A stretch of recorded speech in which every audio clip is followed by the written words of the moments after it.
Dur şunu izleyelim ya. Bakın ne yapıyorsun? And Nvidia claims that it's going to double the performance of the previous generation, which would put it dangerously close to the RTX 4090's performance level. Mr. Lord, çok yolda 5. yaşın canımsın. En iyi haberim sana hoş geldin. Claims were far higher than the power draw we actually see, which is the kind of lie that I don't mind hearing. The question now is. Bu arada harbiden şeymiş. Power ekran kartı daha iyiymiş. Twitch'in ödeme alınca %15'ini vergi mi? Abi vergi olaylarını muhasebeciye sorun. Bana değil. Somniret çok 14 milyon 5 canımsın. En iyi abonem sana hoş geldin. M1'in veya M2'nin en düşük halinin 8 GB alınmaz arkadaşlar. Şu anda hiçbir cihaz 8 GB alınmaz. Hiçbir cihaz. Öyle diyeyim. Yani hiçbir cihaz 8 GB alınmaz. Can this thing live up to those performance claims? Or at $1,200, will the 40 series inflated price tags make it a skip it generation like the RTX 20 series cards? There's only one way to find out. And there's only one way to segue to our sponsor. Karma. Save money while shopping with Karma's new Pay with K feature. With it, you'll get the lowest price Evet, yok. cashback bonuses. DDR olarak 8 GB değil. Learn more about Karma later on. PC'nin kendisi.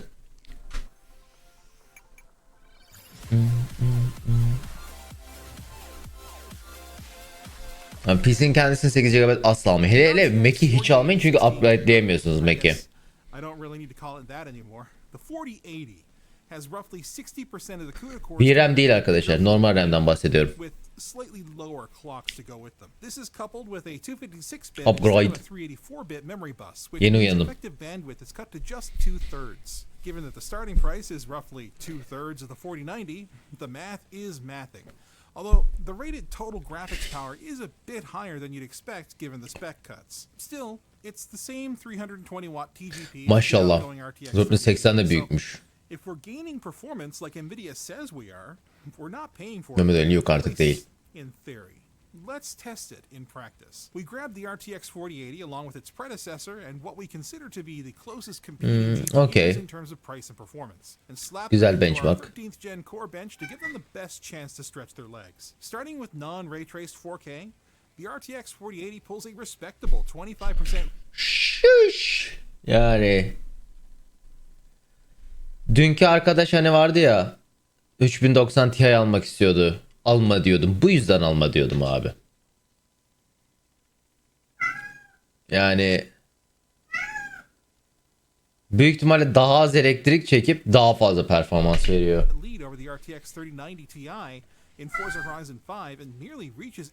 Efendim Loki ne oluyor? Niye bu isyan? Uyuyor. Baksana oğlum 4090'a yakın lan.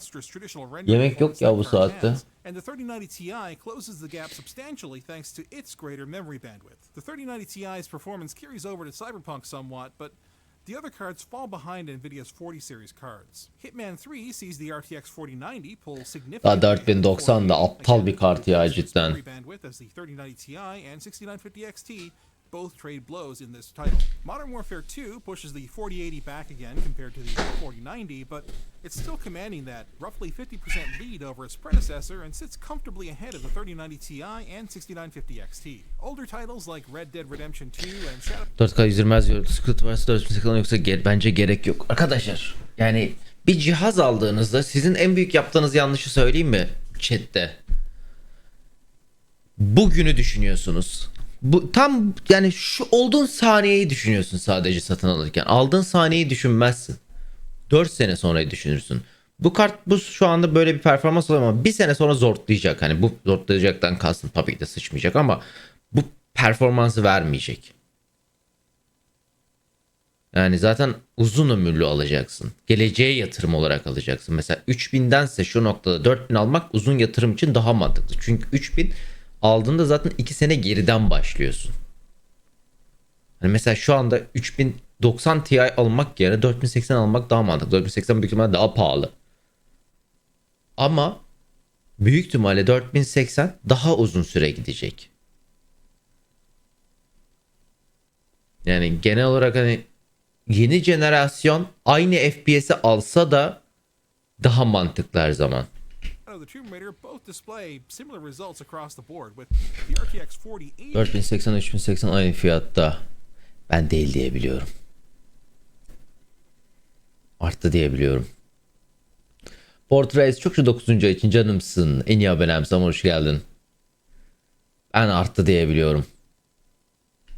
clearly topping the last generation's best cards, but trailing the 4090 by about 30%. 1440p results are unsurprisingly much tighter thanks to the lighter load it places on the GPU, although not in the way you might expect. While the 4080 closes in on the 4090, İlk the other 54K görüntü GPUs çok remain farklı, where they çok were mu? relative to the 4K results, Çok değil ama var. suggesting that it's only the RTX 4090 that's CPU bound in these tests. There are cases like Cyberpunk and Modern Warfare 2 where the extra horsepower still makes a big difference. But for users of 1440p displays, and especially in older titles like Red Dead Redemption 2 and Shadow of the Tomb Raider, the RTX 4080 may be more than enough to achieve close to 3080 1200 dolar değildi ki. 3080 1200 dolar çıkmadı ki. 1200 dolar mı çıktı? 1200 dolar çıkmadı oğlum 3080.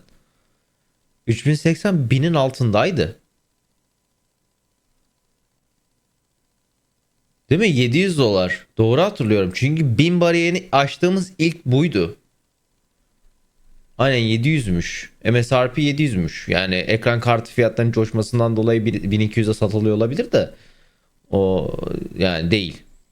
level performance while costing substantially less money and drawing substantially less power, which does also cost money. We'll get to the power draw, but first, ray tracing. This is AMD's Achilles heel. It shows even Ah be abi. Ya şey çok üzücü yani AMD'nin Ray Tracing'in R'sin dediğin anda sıçması. Shadow of the Tomb Raider, where the 6950 XT is only roughly Efendim, equal to the gel. lower tier RTX 3080. Even Gel. in this older title, Nvidia's new RT Gel. cores appear to perform slightly faster than Tamam, the gel. 3090 Ti's, giving the 4080 a broader lead than it had in traditional rendering. F122, by comparison, had the 4080 lose relative performance against the 4090 versus when ray tracing was turned off. But it pulls ahead substantially from the RTX 3080, making for frame rates that are playable at 4K rather than cinematic. Cyberpunk, unfortunately, remains cinematic on all of our cards at 4K with ray tracing enabled, though it's here that we really do see the Diye ben RTX sorman daha 4080 mantıklı ilk double the önce. performance of its predecessor, Sorabilir miyim yazmaktansa? AMD's 6950 XT. And while DLSS 3.0 is still early days, it appears that the two cards handle its frame generation Baksana roughly the ya. same way, which is unsurprising, but we had to test it to be sure. For the same reasons as 1440p rendering performance, the RTX 4080 Ya o zaman takılmak istemiyorsan niye geliyorsun bağırıyorsun? thanks to the latter becoming more CPU bound. And this is something we should see more of as the rest of the lineup continues to launch. Just like we recently launched these AMD bu sefer Ray Tracing şöyle. AMD yeni kartlarını bilmiyoruz. Benchmark şey o. Ambargolu olduğundan teste gösteremiyorlar. store.com. They feel like stealth hoodies, but they're anything but. Moving on to productivity, the RTX 4080 is nearly double the performance of the 3080 in Blender rendering, thanks both to the Bakar addition mısın and upgrading yani? RT cores, and it seems to come within 3/4 of the speed of the 4090. DaVinci Resolve favors the 4090 by about a minute, with the 4080 coming in just a little slower than the 3090 Ti. However, its addition of AV1 encoding means that any 40 series Piyasada ATX anakart kalmadı. Hangisinden baksan mini ATX. Daha ucuz çünkü. Yani onun tamamen sebebi Türkiye'de şu anda kısılabilecek en çok şey anakart. Ondan da biraz daha kısarsak yeşil PCB'ye geri döneceğiz. any of them is going to make your PC substantially faster. Ama AMD Nvidia'ya göre daha hızlı gelişiyor. Yani hayır ve evet. Ya çünkü hiçbir şeyin olmazsa bir adım attığında çok şeyin oluyor bir anda. Hani teorik olarak hani dediğinde haklısın. Evet. Yani hiçbir şeyin olmazsa cidden hani yürümeye başladığında hayvan gibi gelişirsin harbiden. Ama yani bu çok da şey değil. Hani övebileceğim bir şey değil. Övüyorum yine ayrı yani. FSR'ı çok geliştirdiler. O ayrı bir konu. FSR konusunda çok ayrı konuşuyorum. FSR'ı ayrı tutuyorum bundan artık ben. FSR konusunda bence AMD kendini kanıtladı. Hani ciddi olduğunu ve güzel işler yapabildiğini kanıtladı bence. Evet bir DLSS değil. Yakın bile değil DLSS'e. Ama gayet de iyi. at this kind of rendering compared to any of the Sıkıntılar görmedik. Yok ya, FSR'da gördük. FSR 2.0 bence artık kötü bir noktada değil. DLSS yoksa tercih edilebilecek bir noktada. Yani DLSS varsa hala DLSS tercih ederim ama FSR kötü değil. tested here. MATLAB GPU bench is NVIDIA only, but we can see that depending on the algorithm, the RTX 4080 can come within spitting distance of the 4090 in single precision, or be a good 40% behind. Ama oyunlarda yok işte FSR. Geliyor, yavaş yavaş geliyor. Well ahead of the RTX 3090 Ti and 3080, making it Oğlum çok güçlü lan 4080. Bayağı iyi. Clear cut for Topaz AI, where our test suite finished sooner on the 4080 than the 3090 Ti, and within 10 minutes of the 4090. But AMD actually pulled ahead here, suggesting that Topaz is geared more towards raw GPU compute than AMD's AI accelerating tensor cores, or at least the Havai Cahreyn çok 11 milyarmış canımsın. En iyi abonem, hoş geldin. The RTX 4080 in a good overall position, handily outperforming both the RTX 3080 and 3090 Ti, although AMD pulls off some wins in CATIA, Hemen yaparsın. Ekran kartından yayın var. Though the latter is likely because that version that's used in SpecViewPerf doesn't support acceleration on NVIDIA yet. Power consumption has been a hot topic since the earliest rumors of the RTX 40 series launch, and the RTX 4090 proved our concerns were valid. However, the RTX 4080 is surprisingly tame. Yeah, during our testing, Bu arada çok iyi. Bayağı iyi. Yani 310 watt çok iyi. Yeni jenerasyon. Yani 4090'a kadar 4090 çünkü 450 çektiği için bu aralıkta 450 480 çektiği için 310 watt hiçbir şey. Yani 4090 bayağı çekiyor. Yani maşallah. O yüzden bu çok bayağı az çekiyor. Baksana 300 çekiyor oğlum. 300 watt çekiyor. 300 watt bir şey değil ki. So confused by this that we asked NVIDIA what was up, and they responded by saying, "Oh yeah, actually, we're changing what TGP means." Sure. Okay. So, what did they say? Basically, TGP has popularly been thought of as a power target until recently. It's the power level that the GPU tried to adhere to when under load. Opportunistic boost meant that GPUs would often spike short periods, but usually settled in around their TGP rating. Now, yani bu gördüklerimize göre yeter. Yani gayet kafi. TGP is being looked at more like a power limit. The maximum the card should hit under normal conditions, and NVIDIA's built themselves a buffer. Igor's lab recently published an article showing this in greater depth with the RTX 4090, which I'll have linked below if you want to check it out. NVIDIA themselves claim that the RTX 4080 draws roughly 251 watts on average while gaming, though it's closer to 300 watts at 4K depending on the game. And yeah, even when running a power virus, we couldn't get the 4080 to go much higher than the rated 300. Baksana 320. Hani overhead bıraksan 250, 300, 750 kesinlikle yeter bu arada. 350 çok kafi diye ben girer.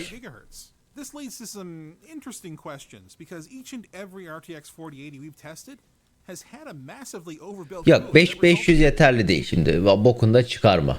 500 yeterli de değil. Barely ever getting warm. Like seriously, under full synthetic load, we're looking at around the low 60 degrees at worst.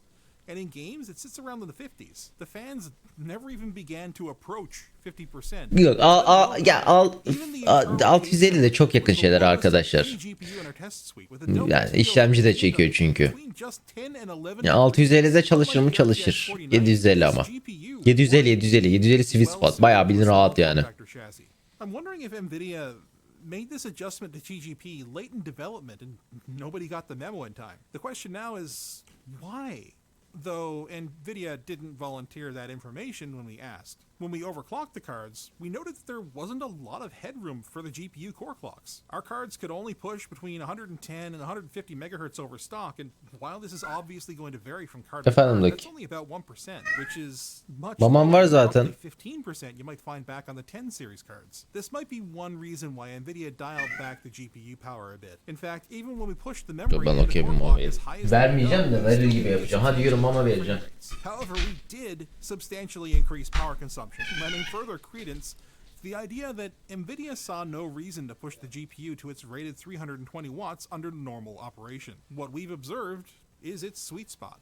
With that in mind, what are you getting for $1,200 US? You're getting a GPU that's much faster than anything the previous generation can muster, with dual NVENC encoders that support AV1, a thermally very tame design with boatloads of thermal headroom that could potentially be cut down to fit lower profile chassis, and official support for deep learning frame generation to boost perceived frame rates where it needs to. However, unlike the RTX 4090, which is a Halo product with no price pair currently, the RTX 4080 has to compete with those last-gen cards. And while the RTX 3090 Ti is close in its retail price, it's not as close in performance or power consumption. You're paying an extra $100. Baksana oğlum 3090 Ti'den daha pahalı lan kart. Bir de 3080 aynı fiyat dediniz. 3088 önemiyordun sen. Yani o zaman öneriyordum. Daha az watt veriyor.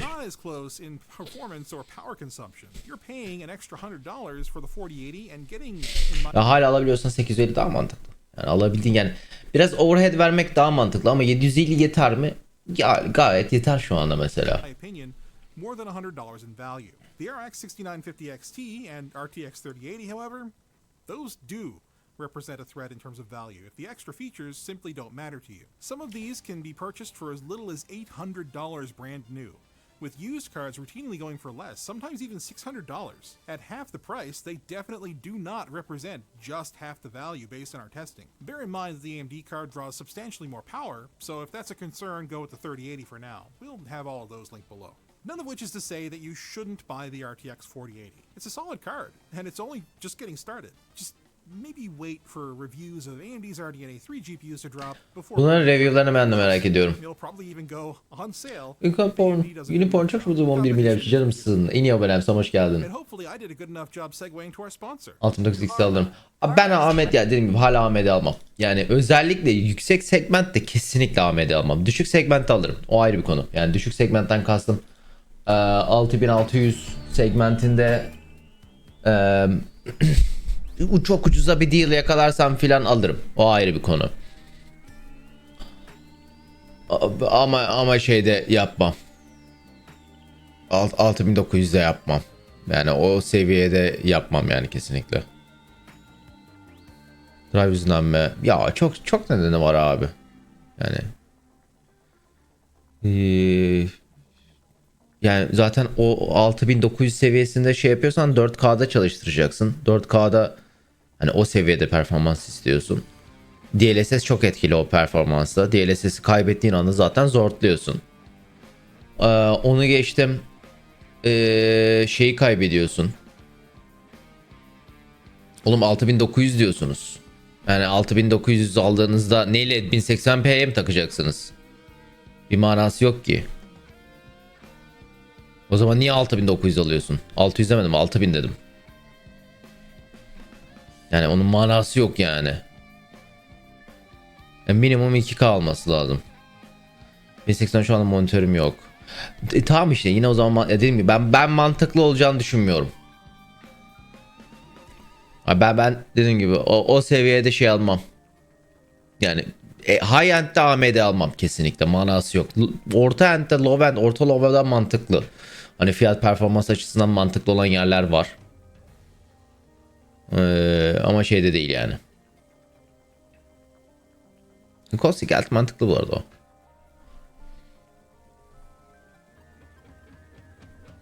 Ryzen 5600 3080 darboğaz eder mi? Etmiyor diye biliyorum. 7600X 3070'in fazla mı güçlü? 7600X almam şu anda. Direkt 7600X almam. Şu anda ben 7600X'in çok pahalı ve gereksiz olduğunu düşünüyorum. Nasıl ya? Abi 7600X aldığında yanına gidip şey almak zorundasın. hayvan gibi. DDR RAM almak zorundasın. DDR RAM'in de 6000'den daha azını alıyorsan DDR5 RAM almanın manası yok. Üzerine gidip hayvan gibi pahalı bir tane anakart alıyorsun.